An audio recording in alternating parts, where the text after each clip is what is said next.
Okay, let's start now.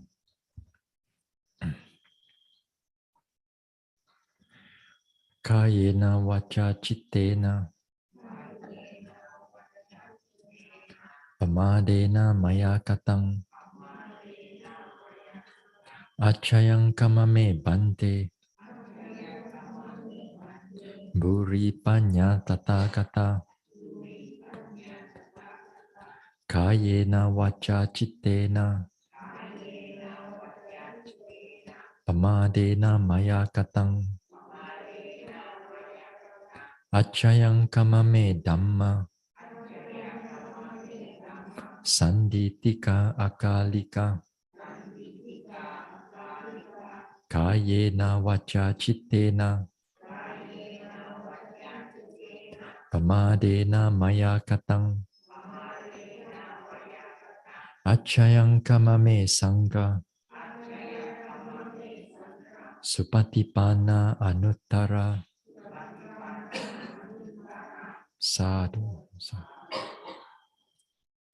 Namo tassa bhagavato arahato samma sambuddhassa.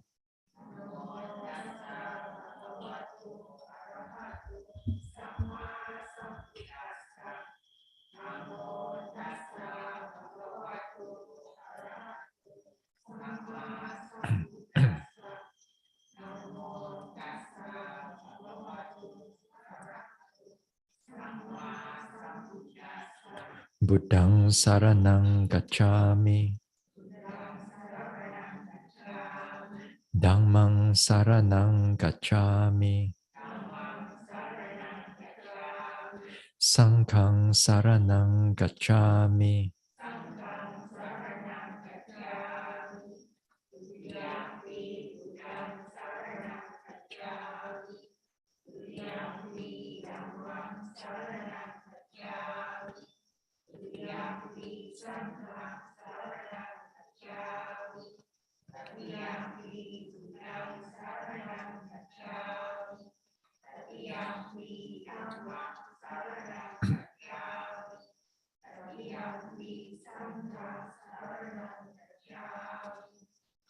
Tisarana gamanang paripunang panatipata veramani sikkhapadang samadhiyami.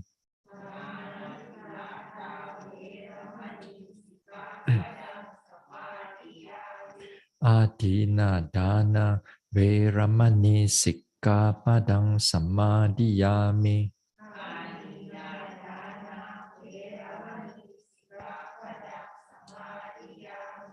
Abrahmacharya veramani sikkhapadang samadhiyami.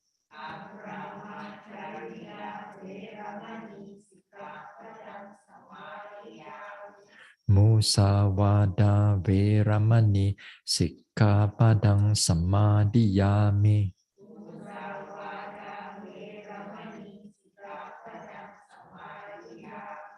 Surameraya majapamadatthana veramani sikkhapadang samadhiyami.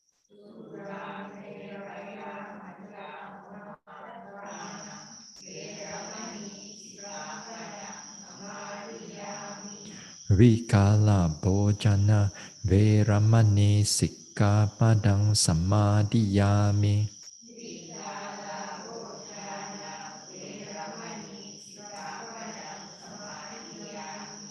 Nacha Gita Vadita Visuka Dasana Malaganda Vilepana Dharana Mandana Vibhusanatthana Veramani sikkhapadang samadhiyami.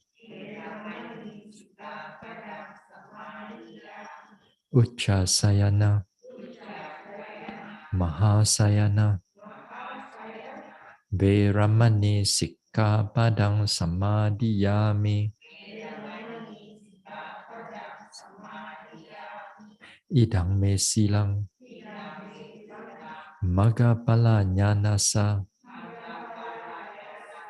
Pachayo Hotu Appamadena Sampadeta Sa.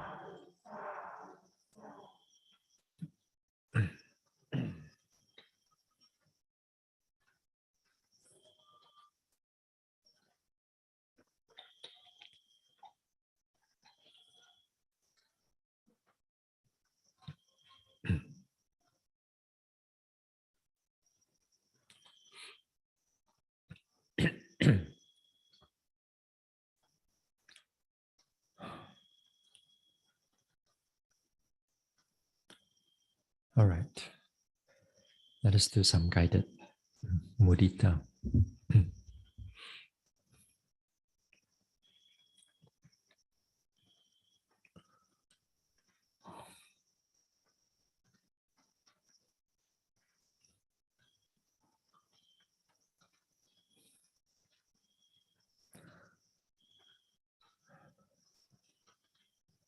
Let us sit here.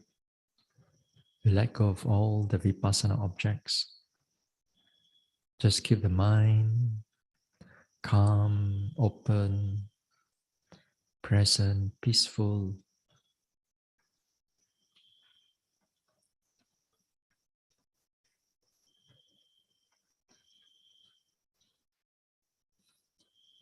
Let the body relax. Whatever tension and tiredness, fatigue, we let it all go. From top of the head, relax. Relax the forehead, the face. Relax the neck and shoulders and arms. Relax the chest, the stomach area. Relax the spine, the back. Relax the hips, the thighs, knees and calves, ankles, soles, toes. So relax the whole body, keeping the mind present and alert.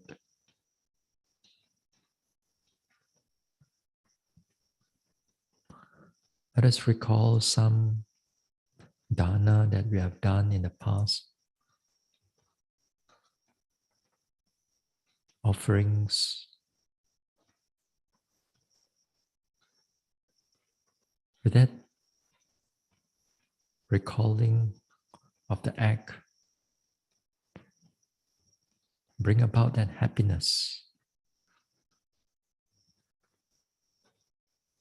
Bring about the happiness in ourselves. That is the nature of mudita.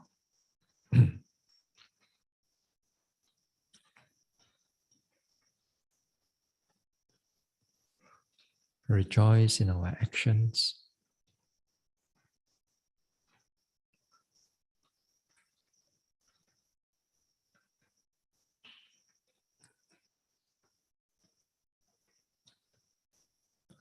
Whatever material gains I've accumulated from the past, present, or in the future,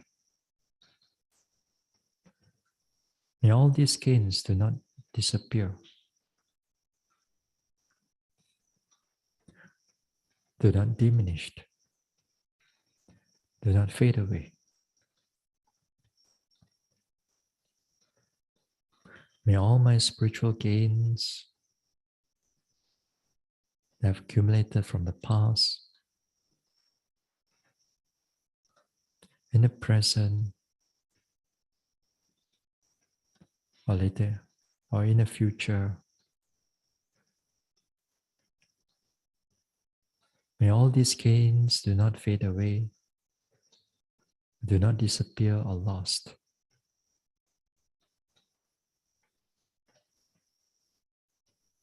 May all these gains able to increase for my happiness and welfare,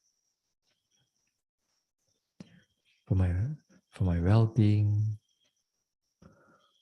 for my spiritual development.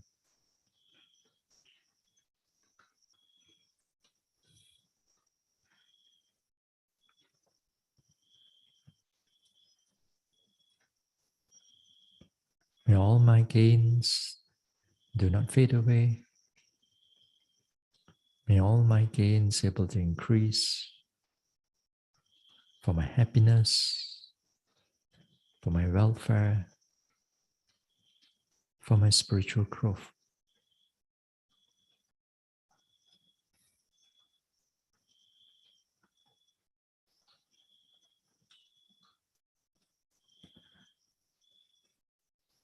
Now let us extend our appreciative joy, being able to rejoice in others' gains, to all the beings around here. May they be monks or nuns,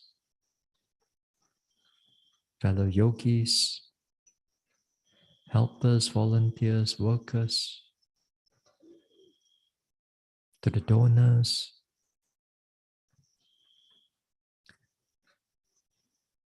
to the supporters,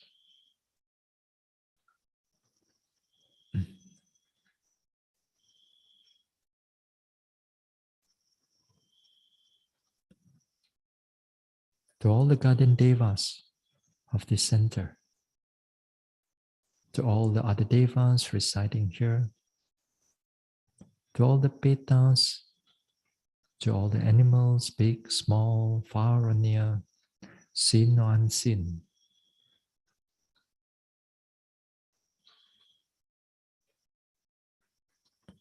May all their material accumulations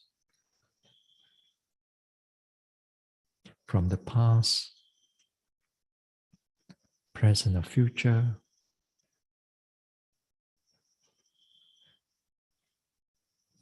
may all their accumulations or may all their gains do not fade away, do not disappear or lost. May all their gains able to increase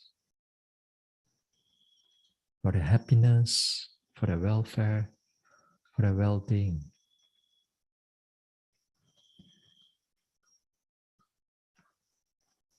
May all their spiritual accumulations, spiritual gains from the past, present or future, may all their gains do not disappear. May all their gains do not fade away. May they all able to increase for their happiness, for their joy, for their welfare, for their well-being,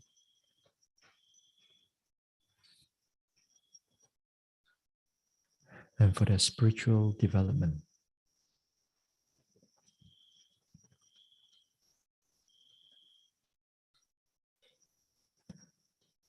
Whatever gains they have, may all their gains able to increase and not disappear. Give rise to their happiness and joy. Give rise to their spiritual development.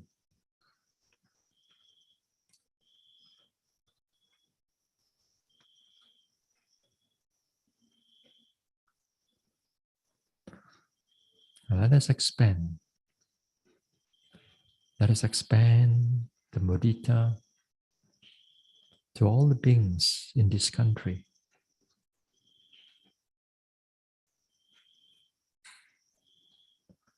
To all the beings in this country, may they be humans or non-humans. May they be devas or petas, or animals big or small, far or near, seen or unseen. May all beings in this country,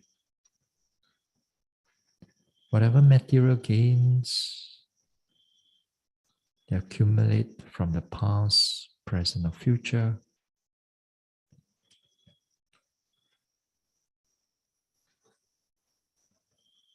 may all these gains do not disappear, do not fade away, May all these gains able to increase, give them happiness and joy.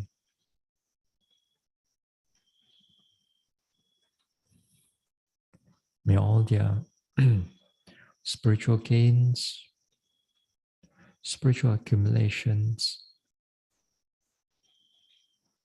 from the past, present, or future,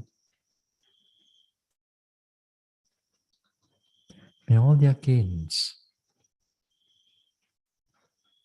do not disappear, do not fade away. May all their gains be able to increase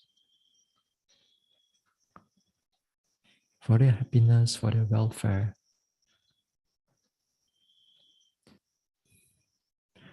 for their spiritual development.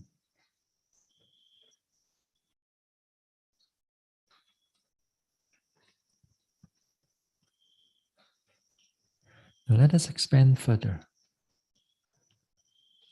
Let us expand the happiness, the joy to all the beings in this world. May they be our loved ones near or far away, or to those people whom we do not know wherever they are, or to those whom we dislike or those who dislike us.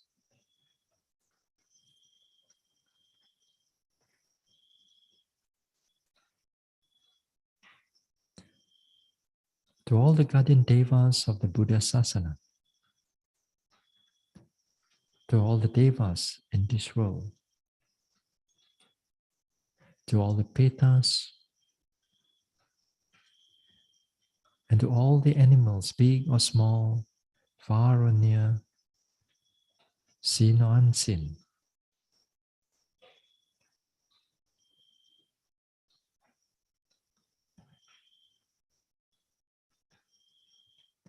May all beings without exception, whatever spiritual accumulation, whatever material accumulation they have gained from the past, present or future, may all these gains do not fade away. May all their gains do not disappear. May all their gains able to increase for their happiness, for their joy, for their well-being, for their welfare. May all their spiritual accumulations from the past, present, or future, may all their accumulations, may all their gains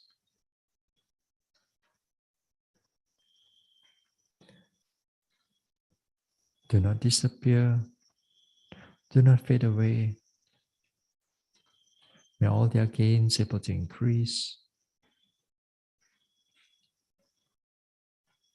and give them happiness and joy.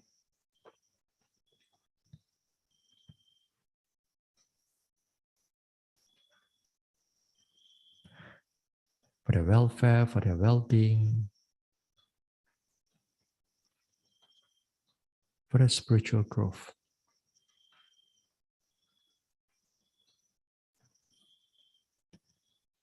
May all beings in this world able to live happily with themselves and with others, and not in jealousy or envy.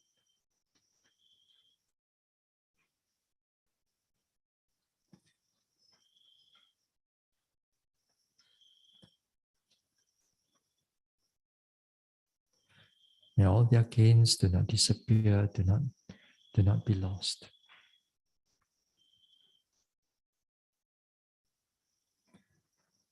Now let us expand further. Let us expand the mudita to all beings without exception.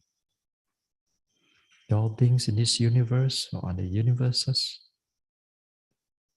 To all the beings from the highest planes of existence down to the lowest planes of existence. To all the beings in all the world systems.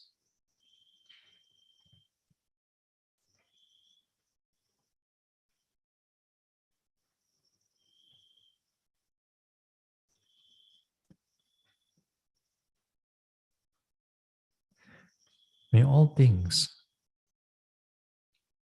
whatever material accumulations from their past, present, or future, may all these gains, may all their gains do not disappear, do not fade away.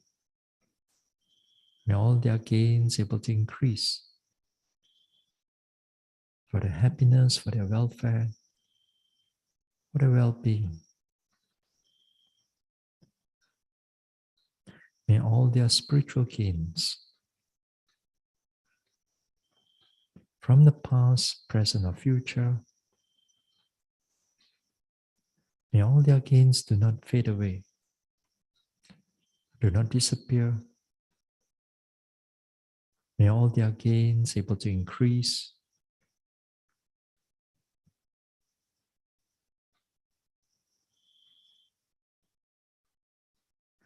May all their gains give rise to happiness, to joy, give rise to their spiritual development.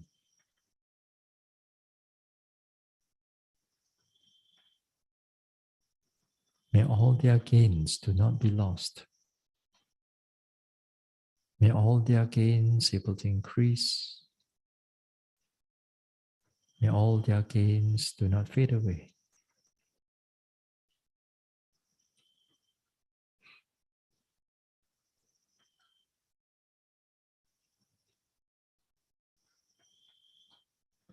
And slowly we let go.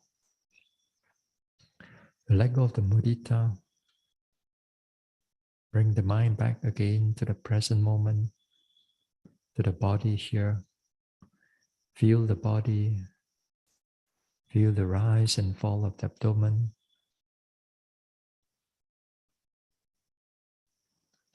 Then we can slowly open our eyes.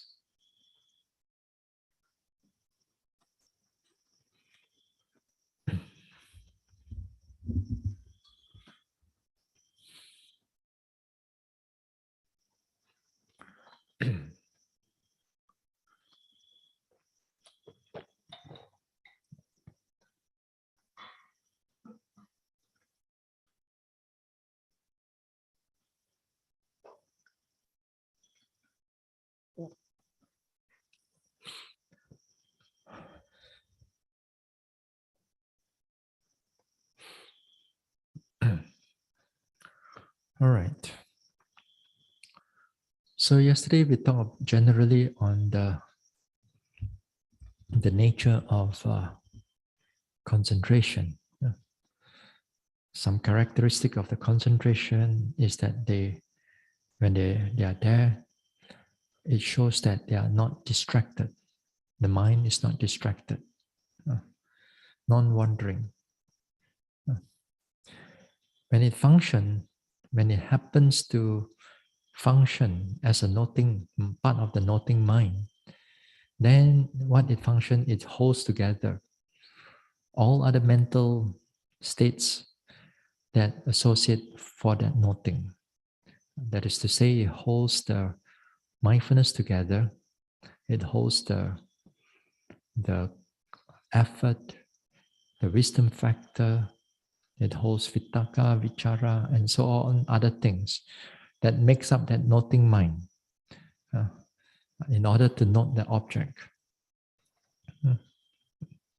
So this is the nature of its characteristic.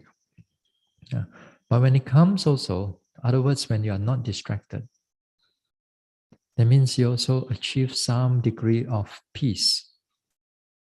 As I said, the nature of peace that comes with concentration and the nature of peace that comes with tranquility, they taste different.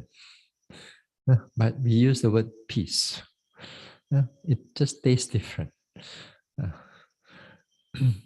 so, so that is their nature. Their nature. And we talk about a little bit on samatha type of levels of concentration, and usually the level of concentration, it also depends on the strength of your five hindrances. The stronger it is, the lower your concentration. So as your concentration gets in the from the beginning, then there's still a lot of hindrances that is attacking the development. So mind cannot able to stay with the meditation object. Then as the mind gets, as you train and train and train, when the hindrances gets less, other words, you can able to stay with your object, and then that time, the hindrances as they get less, it goes into what we call the access concentration, or neighborhood concentration, upachara samadhi.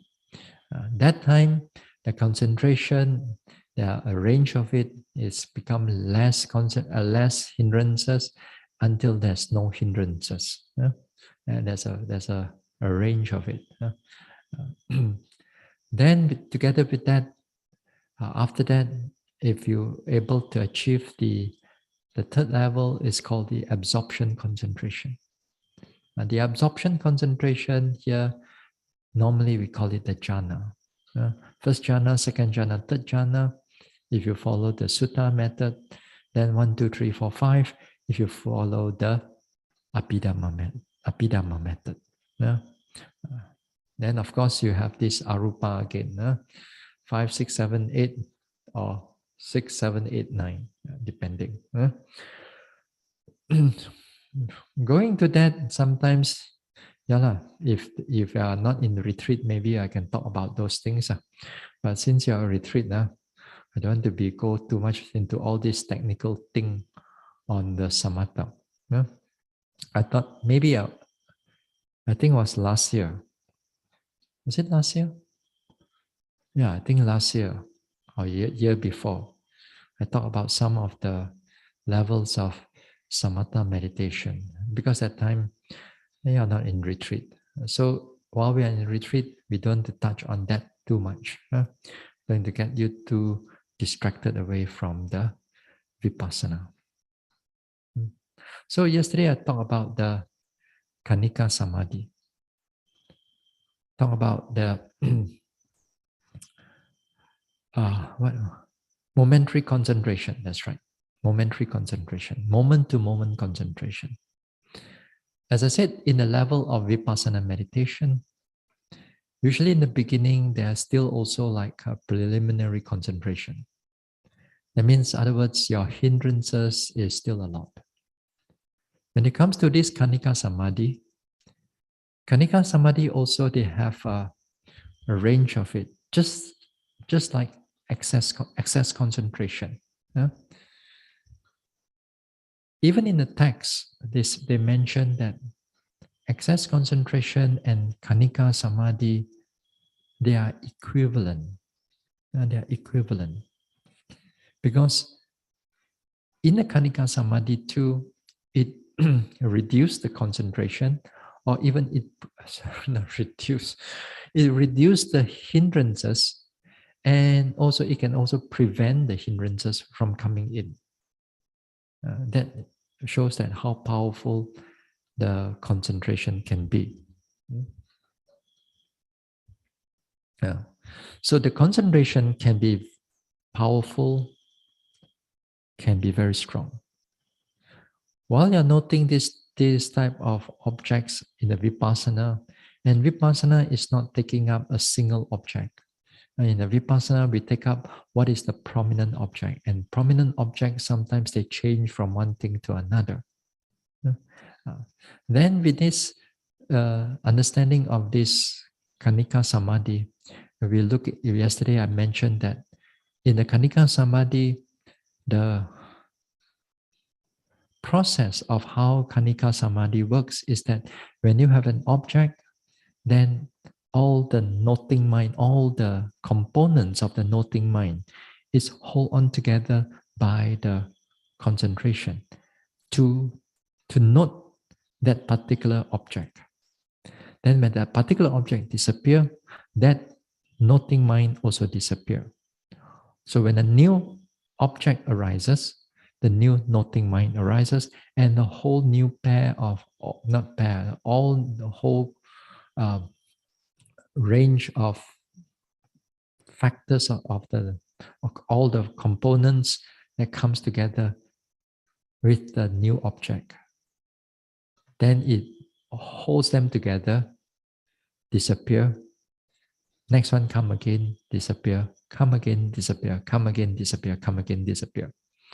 In the beginning process, we don't see these changes, especially on the mental state.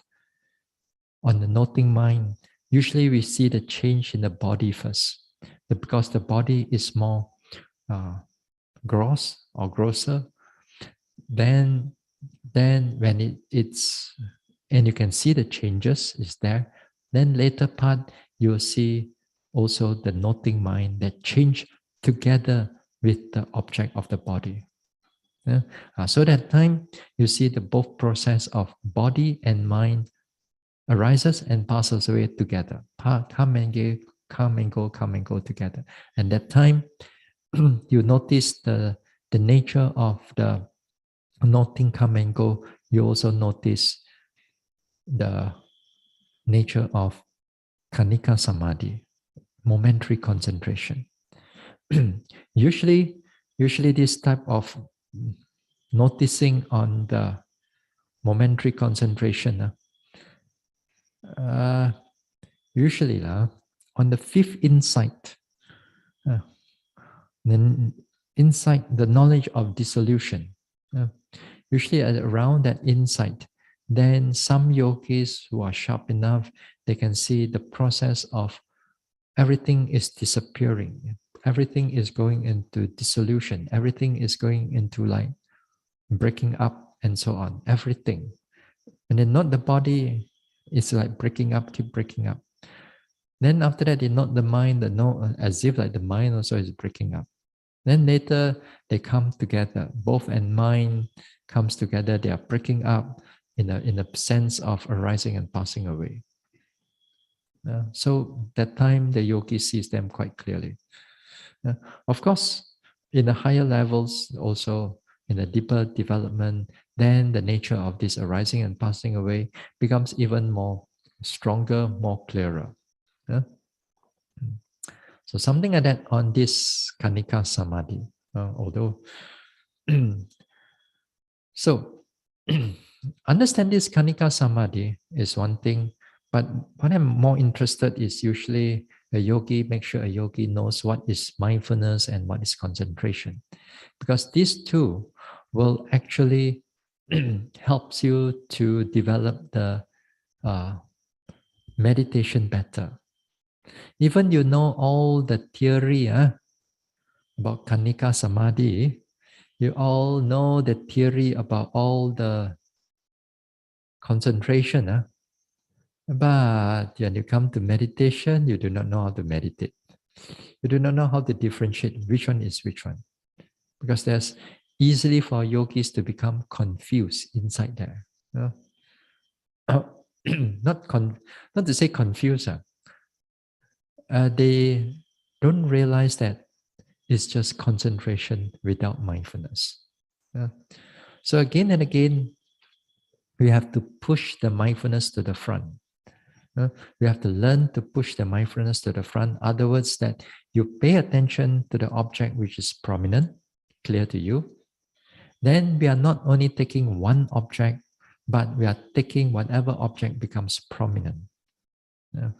In that sense, you will see the prominency of an object. Again here, when you are more in the deeper aspect of the practice, you see the prominency, and the prominency of the object sometimes doesn't even last 1 second. Sometimes even last less than a second, and then it's already changing.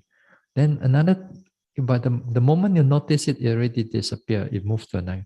Then the moment you disappear, come, go, come, go, come, go, come, go, come, go, you don't even know what you're noting, but you're still noting.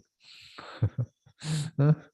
You don't know what is the mind, you do not know what is the body, because that time thinking also don't come in. All you know is just this one arising and passing away. So if you're able to do that, that means the mindfulness is there. Concentration also is there because everything is in the state of balance. So that is good. But the way of Mahasi method, you see, you see, the way of Mahasi method, you see that, wait, before we talk about how the Mahasi method is working, the way of Satipatthana, the way of Satipatthana is not taking up a single object yet. Like, for example, what we do in the Mahasi method, that we take rising, falling as a primary object, then you have secondary object. That one is slightly based on samatha also, a technique of samatha that is adopted into vipassana. In the way of vipassana, pure vipassana, is that when you sit down, you just take whatever object is prominent. Yeah, you're supposed to, in the pure vipassana, you're supposed to take up the whatever object that is prominent. If you sit down, whether you are a beginner or whether you are a more advanced yogi, then your object is to take up more, whichever that is more prominent. Say, for example, you sit down, just if so happen the in-breath, out-breath is prominent, you take up in-breath, out-breath. If this one disappear, then let's say your pain arises, then you take the pain.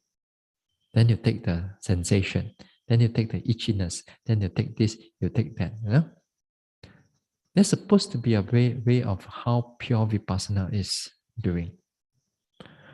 But Mahasi method, it doesn't start with that way. It starts with a main object first. It starts off with a main object, which is the rising and falling. Okay? You start off with that, right? After that, you start off with that rising and falling. Then, if other object becomes prominent, you note the other object. That other object is not prominent, what do? You come back to the main object. That's how we do in the process of Mahasi method. Now, in this way, we find that yogis are dry inside worker, sukha vipassaka. The dry inside worker. That means you are only do vipassana purely. You don't touch on samatha. But somehow or another, we adopt the samatha way into vipassana, that you pay attention to a main object. Whereas in pure vipassana, only if you do vipassana, there's no main object. There's only whichever is prominent. Okay? So, therefore, there's a little bit of adoption of samatha way into the Mahasi method. It takes up a single object to pay attention to its characteristic, not just take up the object only, but to pay attention to its characteristic. That means whether it's fast, slow, long, short, that is when you turn the object into a vipassana way. And you turn that into a vipassana way. So as the yogi gets further into the development, as the mindfulness gets clearer and clearer and faster, then that time, prominency of an object becomes much more pronounced, much more clearer. it can comes in every object like pain, it can comes in pressure, thoughts, thinking, planning, everything becomes an object for them, for that yogi. And then the yogi don't have to take up even rising and falling anymore. So in a way, so from the way of rising and falling, which is take up a primary object, into later part, whichever object is prominent. So still, it brings you from there into the way of how object is being noted in that way. So it's a skill actually. It's a great technique. I mean, for me, the way I meditate with this way, I find it is a great technique. Uh, It's a great technique that you adopt a little bit on the samatha way, put it into vipassana. Then from a vipassana, finally it goes back to pure vipassana. You see what I mean here? Yeah. So, so the way we start off, so there's some degree of the way of samatha also. Not totally that we ignore samatha. Yeah. In the way of vipassana, whichever, whether you're taking up Mahasi method, you take up whatever method, what is important here is to catch hold of the characteristic of the object. Because the development of samatha is catch hold on the object, but not the characteristic of the object. That is two different things here. Yeah? Other words, as long as your object of the body or the mind has characteristics, therefore it can become a vipassana object. In the samatha, we only take the object only and not the characteristic. Other words, for example, when you take up in breath, out breath, you just only take in out of the in breath, out breath. You don't worry about it whether it's long or short. But if you go into vipassana, let's say you're taking an in breath, out breath, you got to know whether it's getting longer or it's getting shorter or it's getting warmer, or from warmer it changed to colder, colder it changed to change this way, that way. It's, you have to see its characteristic, its nature. That's all the beginning nature. But in the later part of the characteristic, they are like changing, the in-breath change to in rising and passing away, change, a lot of changes, anatta, dukkha, anicca, dukkha, anatta, all connected with the in-breath, out-breath.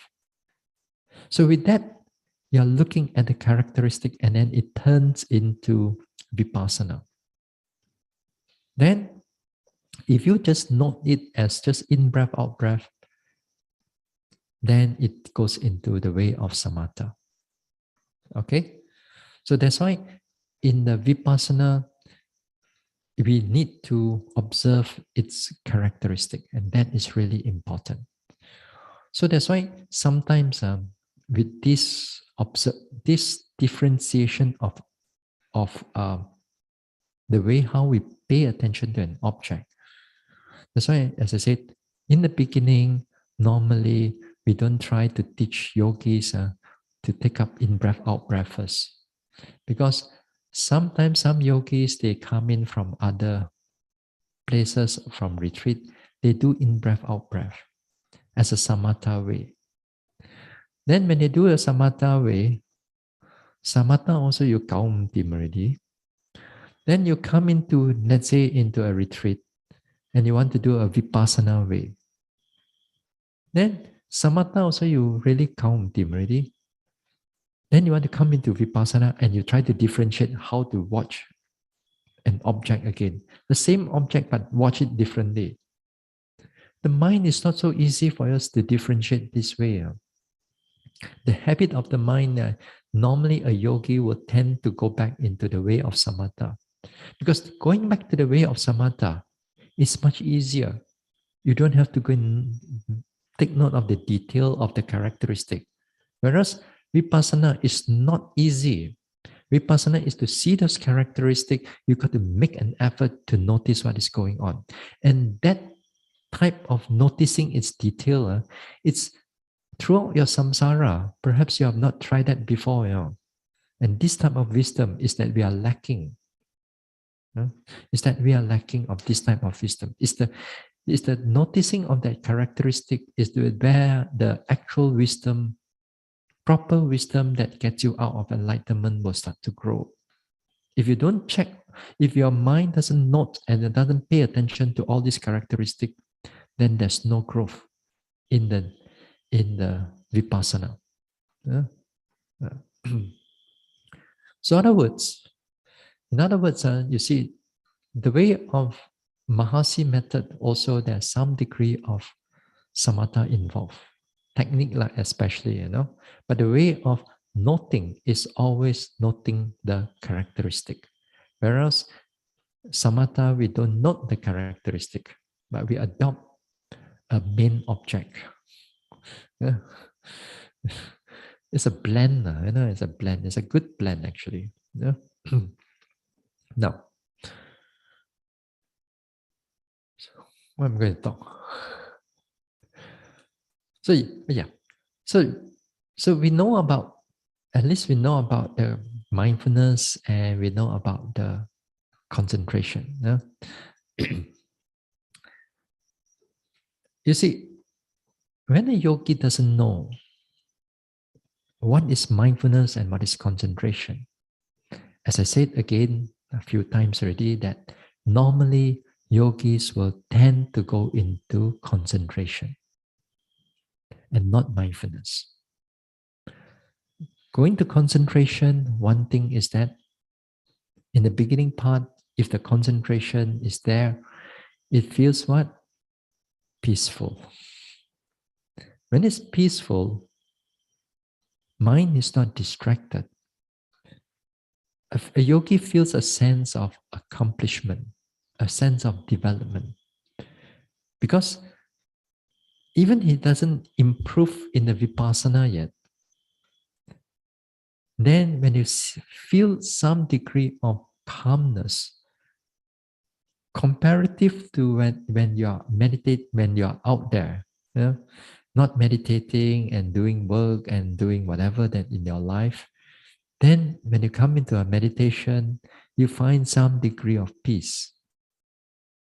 You find some degree of peace, you find that that is some accomplishment, you feel good about it. When you feel good about it, the yogi usually tends to stay with that peaceful state of mind. And it's easy and it's good. You don't feel pain, you don't feel anger, you don't feel, and the mind is not distracted. For that non-distraction, that the mind doesn't run, is such a precious mental state, is such a precious mind state for a lot of people, because out there, the thinking cannot stop. And that thinking cannot stop, it becomes a mental health problem, anxiety, overthinking, over planning, and all kinds of things. And so difficult for the mind to stop. And when the moment that you come to meditation, a bit of concentration goes higher a little bit, non-distraction comes in, everything quiets down. Don't you think that the person will just hold on to the state of mind? Such a wonderful state of mind. When the mind can stop thinking. So difficult nowadays because of our lifestyle, of our everything. We want to be bombarded by information. Everything. The moment you turn on your phone, it's all about information already. From here, you just turn it on. How many texts is going to come into your WhatsApp? And you're going to read everything. You're going to read everything. So that's why when the moment that you read one or two sentences, the mind all 乱, yeah, shake already. Not only that, sometimes nowadays we are so, nowadays the generation that the children are born, the children are born with all the gadgets around already, right? And they do not know is what, there's no such thing as gadget. The more privileged one, anybody now can get a phone and everything. Yeah. you know, uh, since we're talking about all this information and all these things, there are studies like 6, 7 years ago, I read, that time they predict that teenagers is going to go out from Facebook. Most of the teenagers, they're going to go out from Facebook. Then when they go out from Facebook, they're going to go into other platforms, other social media platforms, which of course now is like the TikTok and all that thing, Instagram and everything. You know why? Because the older generation begin to use TikTok like you and me. Use all this, sorry, not TikTok, Facebook. They use a lot of Facebook. That's why a lot of them are moving out into things that usually the older generation cannot come in. Like you go into TikTok, there go a few dances here and there. You old people, what do you want to do? You can see only, but you cannot do. Anyway, what I'm trying to say is that all this information, we are bombarded with all kinds of information. We want any information nowadays. By the time we go into search into the Google or whatever that your search engine is, you already obtain your information. You are sick. You think you see doctor first? You ask Dr. Google first. You see all your symptom, everything first. Then only you go there. Every information, as if like in your hand. Compared to us 20, 30 years ago, before all these things become there, we have to go into the library to look for all these type of things. We do not know a lot of things out there. Unless we see some TV and so on. And then, I mean, it's limited also. With nowadays, is so much information. And whether we realize or not, we crave for this information. We desire for this information. Whether the information can come in as games, comes in your whatever information or whatever recipe that you want, whatever whatever things that you want. You want to cook, you want to bake a cake, you turn on your YouTube. Everything is information. Last time you want to bake a cake, you go to your neighbor. You go to your grandmother. you go to a more people who are actually you can converse directly. Nowadays we don't have to. So information with all that thing. And whether we realize or not, it gave rise to a lot of agitation of the mind. So the mind is always in a state of distraction.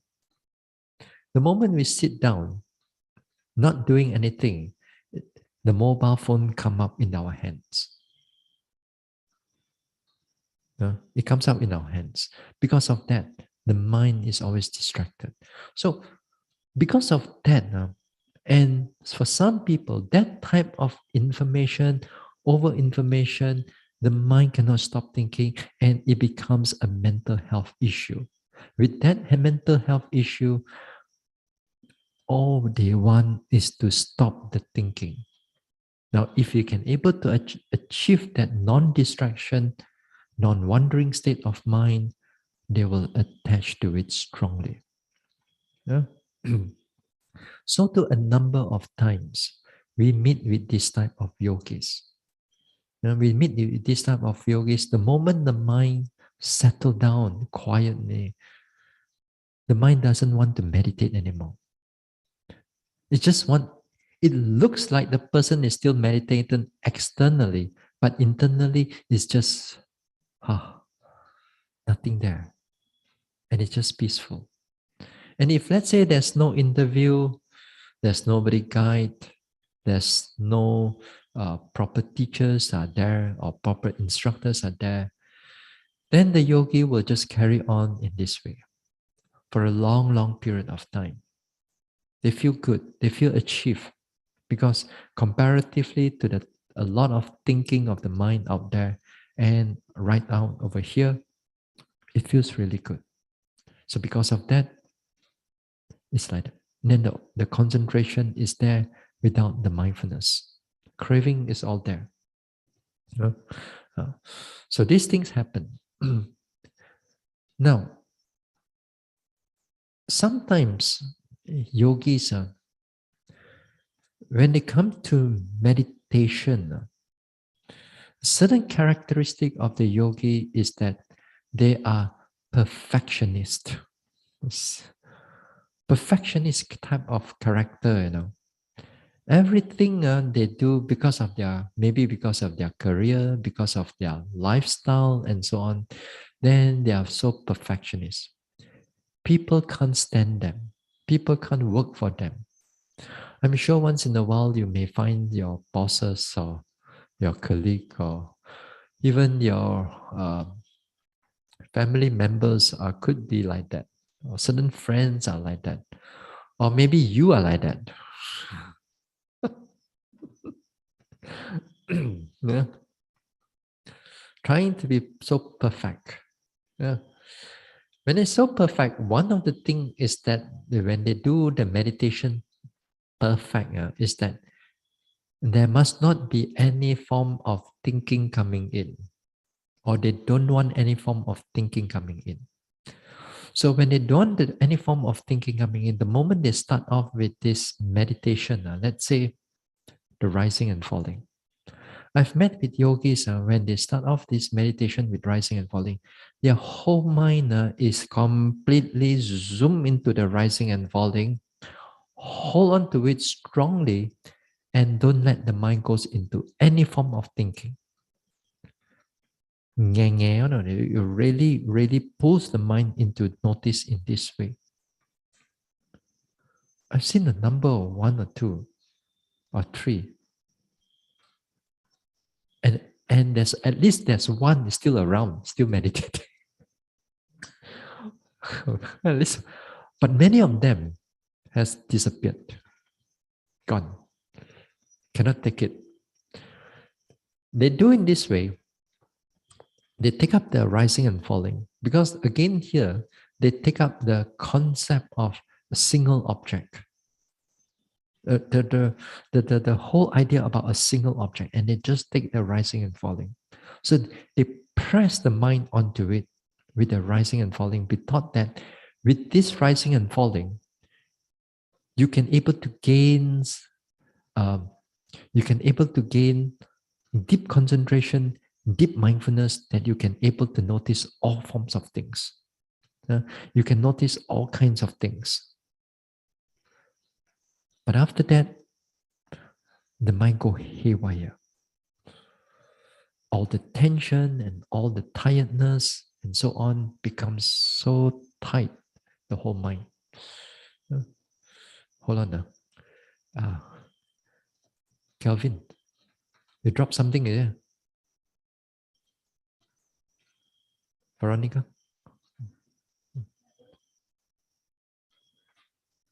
Hold on now.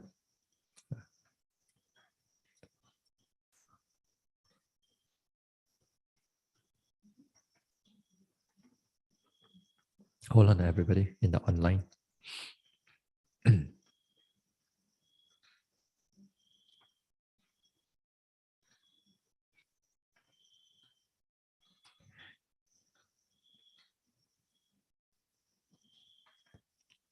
Need to go down, eh? Need to go down. Need to go down.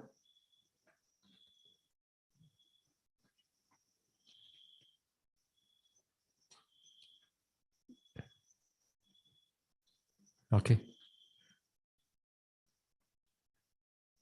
You go down first, then you come up a short while later, never mind. Okay.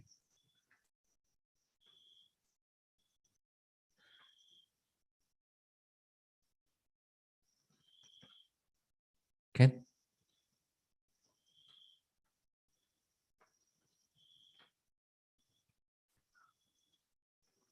You okay, Kelvin? Kelvin, you okay? All right. Okay. All right, let's just continue. Now, as I said that some yogis, they focus on the object too strongly and they don't realize it. They're such a perfectionist that they don't want the thoughts, any thoughts are coming up. So with that, the whole mind gets into a lot of tension. A lot of tension. This is not just one sitting. This is sitting after sitting after sitting after sitting after sitting after sitting. Retreat after retreat after retreat, they do it in this way. And then they end up with a lot of migraine. No progress, not much of mindfulness, although the effort is there, but does not produce the result. But they end up with a lot of tension. So there are people like that. Once in a while, I do meet with this type of people. And it's just too bad. When these things happen, again, sometimes there are certain other factors are also involved. Strong factors are also involved, not just only concentration, but how they understand the nature or the practice itself. And also, not only that, external influences also, especially if you do the wrong people. And because of that, they end up with over concentration. And when it comes to that over concentration, it's not just easy that you just reduce the concentration, everything go back square one. No. It doesn't happen like that. Because you already make it into a habit of the mind that every time you sit down, every time you do your walking or whatever form of your meditation that you're going to do, even you want to do this method, let's say don't do Mahasi method, never mind, fine. They're going to start with other form of method. That nature of the habit will still be there until they make an effort to learn to reduce the whole concentration. So it takes time. Some people, too bad, sometimes it kind of like produce a certain phobia for the meditation or certain resentment of a certain method of meditation. Some people I've met with this type of meditation, the over concentration they had, then they don't blame themselves, they blame the method. They don't blame themselves, they blame the method. So this over concentration thing, it can be a big problem to many yogis. So try not to go into that. And not going into that, that means we must learn to know what is over concentration also. If not, if you do not know those things, then when it arises right in front of you, you don't even know what is going on. So, you know the nature of this one, the nature of when the mind noting is an optimum level, that means when you're noting an object, you can see the object very clearly, what is really going on. Very nice and things are really clear. That time the mind is its optimum level. That means everything is in the balance. Everything is in the balance, which is good. That time all you need to do is just be patient and just keep on watching, noting. And later part, it will become clearer, or it will become, the process will change, or whatever things will happen. Now, if you're able to do that, then well and good. But sometimes yogis don't do that often. What they do is that when they take up an object is clear. What they do is that they want to see even more clearer, even more clearer. Things are changing, let's say, rising, falling, very soon already, sui. But after that, I want to see clearer, clearer, clearer. That is how the way I call it. Now you begin to drill into your object, into it. Yeah, that for some yogis it goes into over concentration. For some yogis, that way it goes into over effort. Then after that, the whole object gone. After that, the whole mind cannot function, cannot notice, or the object becomes very light, very small, it faded off. Because the nature of the concentration, because when it becomes slightly over concentrated, when the mindfulness cannot keep up with the concentration, your object tends to become like fading off. It can still be there, but it's kind of fading off already because you keep on pushing on it. If it's in a balanced state, then you'll be just now very clearly what is going on. So the whole thing is that yogis thought that by the way of try to push harder into it, drill into it, the faster the progress. You're going to knock your head on the wall long enough. That's why over time, yogis cannot progress. They got object already, but impatient. Just have to hold the horse. Like the Buddha said, no, the Buddha, like the chariots. They says that when the horse are running smoothly, you don't go and kacau it, let the horse run, go and some more you.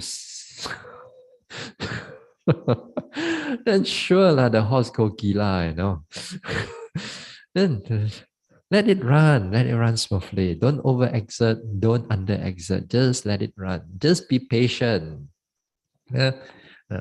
So this is one of the signs that a yogi tends to over push an object. Object is clear, pay attention to it. But of course, at times, there are times you have to learn to trial and error. If let's say sometimes you push a little bit, things become a little bit more clearer. Then stay there for a while. If it's going to push some more, it becomes not so clear already, and then you learn to reduce a little bit. It means you learn to reduce your concentration a little bit, like just before that. This time it's like, you're fine-tuning your concentration already. You're fine-tuning area. This is not easy for a beginner's yogi. This only you can do it while you are in a retreat. And not only while you're in a retreat, but also while you are like 5 days, 6 days, 1 week, 10 days into the retreat. Then perhaps you can do something like that. When your objects are clear to you, so you learn to fine-tune a little bit. So fine-tune a bit into a state that it is just enough. It's just clear enough. So sometimes you push a little bit more, you find that it's not so good already, and then you come back. Sometimes you relax too much a little bit, things also starts to distraction there. Then you push up the effort a bit, push up the concentration a bit, then things are clear. This is something that you have to learn for yourself. This is something you have to learn for yourself. I cannot teach you, as I said, these type of things cannot teach you further than that. It's right up to here, but finally it's all for you to take note of. Again here, things like walking meditation, also the same thing. Yogi tends to like, when you step down, for example, you want to feel more sensation, Or you listen to the talk already, oh, there got sensation and the heel there, toes there, this one there, that one there. Then every time you walk, how come I don't feel all these things? What Reverend says, what Bhante says, how come I don't feel one? Then you try lah, you try your heart. You try very hard now. Then try to feel.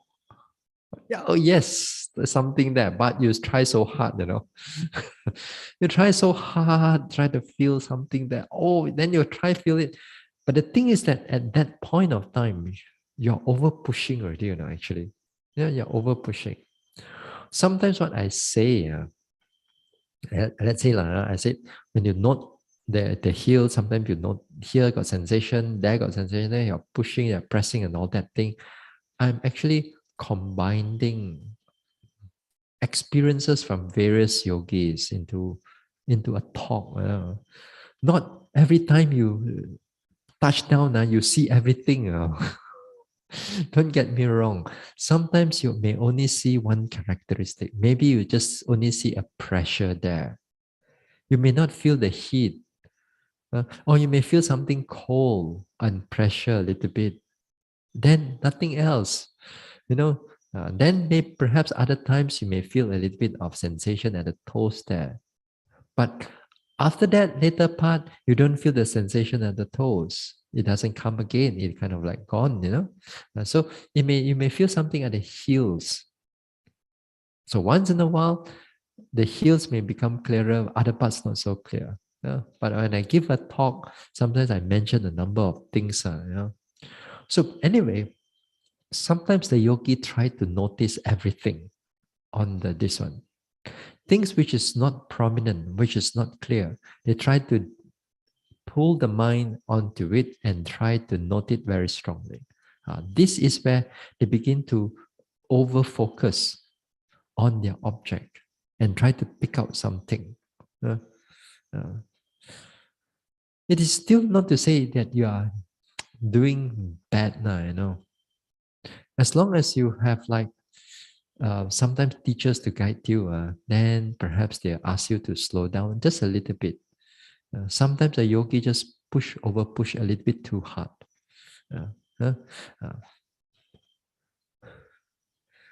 Then on the other extreme, there are yogis who just touch on it.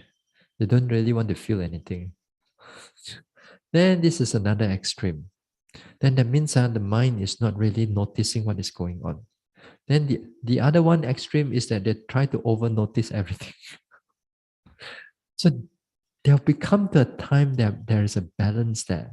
Just enough for the progress, but not overdo or not underdo. So this is where you have to learn the balance is there. Okay, this is one thing.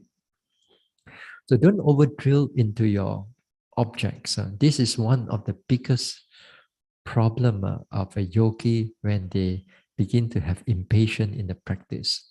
They tend to over drill into the practice, over push, and over push, over concentration that comes in. What else? When the over concentration is coming in. Again here, like in the walking meditation, also the same thing. Yogis, sometimes they tend to just do the 3 phase or the slowest phase. Sometimes within the 3 phase, lifting, pushing, dropping, there's different speed of lifting, pushing, dropping. Sometimes in the beginning of the lifting, pushing, dropping, when you start off, let's say 20 minutes or 15 minutes later, after you relax the body with 1 phase or 2 phase, then when you start the lifting, pushing, dropping, this lifting, pushing, dropping got different speed. Sometimes it can go faster, sometimes it can go slower. Faster or slower, it will be good that you learn to feel how the mind is like. Sometimes all you need to do is something a little bit faster, then everything is clear. Very clear. Sometimes you need to go a little bit slower to really feel the sensation, then a lot of sensation comes in very clearly, and you feel quite satisfied, quite relaxed. So it's good for that time. But sometimes yogi tends to hey, yesterday I can go super slow like that. Today let's do that and see. Let's do that and see. I mean, it's good effort. You still want to try, but you forget that the mind may perhaps not ready for it. The mind is not ready for it now. Perhaps that time you are not so ready for it, but you already want to follow what you did yesterday. Because that yesterday, the mind was really good. The mind was able to notice it very sharply. But today, although you don't need to be, but you want to just base it on yesterday. So you try like yesterday one. After you try, oh, your tension starts to build up, starts to become so pressured. Yesterday I could do it so nicely, so pleasantly. Everything was so clear. But today, you be tahan already. So tighten up already. But then you still keep doing. Yeah, you still keep doing. Very super slow. Lifting, push. Wow. Then after that, the whole tension of the body arises. It becomes so pressured up. The head becomes so pressured. This one is so pressured. That time, when all this type of signs of over pressure is coming in, which is normally you do not have it on. Normally you do not have it on. Then these things come in. These are again the sign of over concentration coming in. You still can able to notice, but your mind is very hard on it. And it's still able to notice. This is a bit of over concentration, and the tension is building up already. Again, here, these are what we call the signs of over concentration is coming in. So again, a yogi must learn to pick out this type of signs. So this is one thing.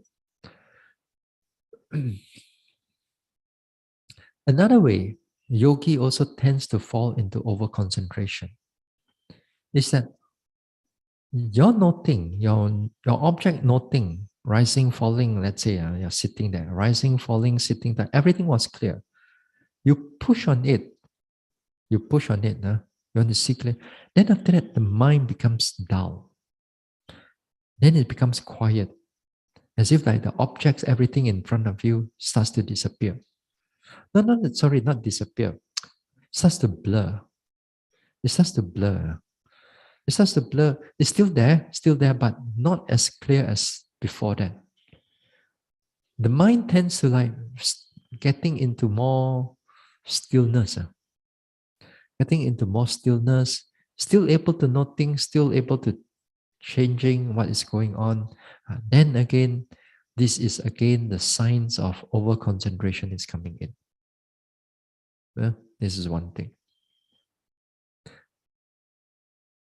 Usually with that, if the yogi is not careful, slowly and slowly, if you follow into it, then after that, the mind get dull, and then after that, suddenly sleepiness come in, drowsiness come in, yawning coming in. How come that earlier on was so clear, but now? This is due to, again, one thing is that it can due to over concentration. Over concentration can happen after that, the mind goes into drowsiness. It starts with calmness first. It starts to becomes calm and peaceful. Objects become quite blur. Then after that, if you carry on in this way, the drowsiness starts coming in. You feel that the mind feels very heavy at that time. But not doesn't mean all the time must be over concentration.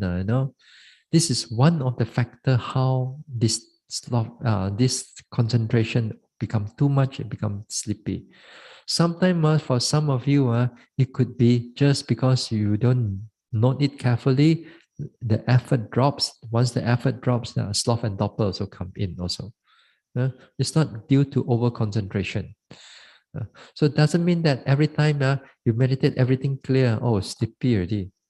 Over concentration. Not like that all the time, It's just not like that all the time. So one of the ways when over concentration comes in, usually before the sleepiness comes in, it comes in a state of peace, a state of blurriness. It's still there. It's still feel quite good, and then it goes into this one. May not have much tension for that one. Yeah. So again, this is again another type of over concentration is that when you're doing sitting, easily for you to get very shocked. Completely, you get shocked. This is not a joy, suddenly you get like electric shock, and then no, it's not. That one is different. This one is that, especially the sound, small little sound, your whole body is like you get shocked. You keep on getting shocked. A little bit sound come in, you get shocked. Whereas when your mind is stable and mindful, it is in a state of balance. Even if a sudden sound come in, the body doesn't get shocked. It's still stable. It doesn't get shocked. Suddenly there's you get frightened or you get shocked in that way. So this is one of the signs also that you concentrate on an object too strongly. You hold on to too strongly, and then it builds up a little bit of concentration, then this thing happen. Yeah. So what can we do with this type of over concentration? Yeah. Normally, when your over concentration happens, and when you know it, you also learn to reduce it. You cannot you know it and you do not know how to rectify the whole situation, right? One of the ways, one of the easiest way to overcome this over concentration is to take up a wider object, a bigger, wider object. Normally, the concentration, when it comes in, it tends to narrow the mind down. You try to focus on a single object strongly. You try to hold on to it strongly. And you don't realize it, but you're still noting it, but the concentration is already building up. Yeah. Then let's say you sit there and then suddenly sound come in, you get people walk past you, also you get shocked. People open the door a little bit, also you get shocked. No, you get shocked a number of times. Or you begin to drill in, you begin to drill into an object.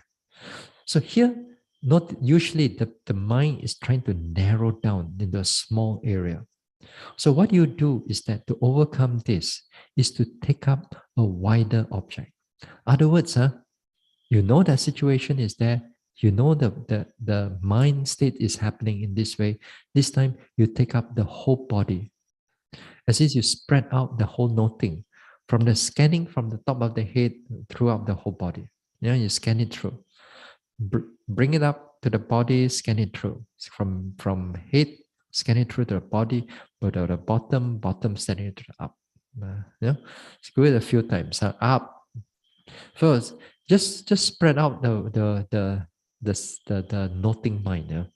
Spread it out. Or sometimes when you notice that your tension in your walking coming in, and you try to narrow it down again, either you go a little bit faster, or again you take up the secondary object, because the secondary object of the walking meditation, it's a wide object.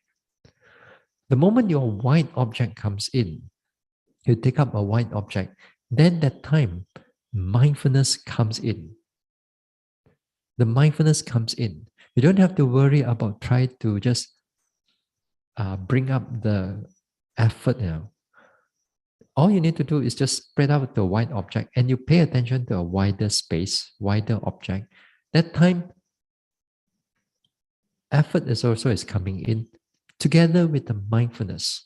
It's the mindfulness that is needed together with the effort.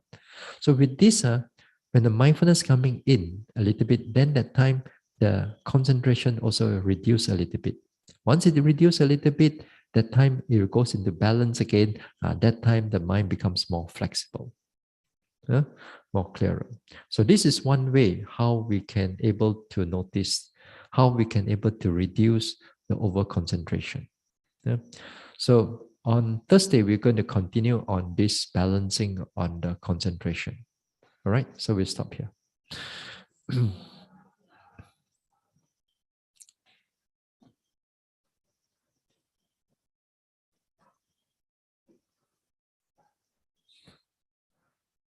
All right. Share the merits. Idang me bawanang nibbana sa pachayo hotu. May my mental cultivation be a condition for the realization of nibbana. Imang no punya bagang sabba satanang dema. We share these merits with our departed ones, with all beings and all the devas. Sabbe satta sukhi hontu anumodantu. May all beings be happy. May they rejoice in these merits. Sadhu, sadhu, sadhu.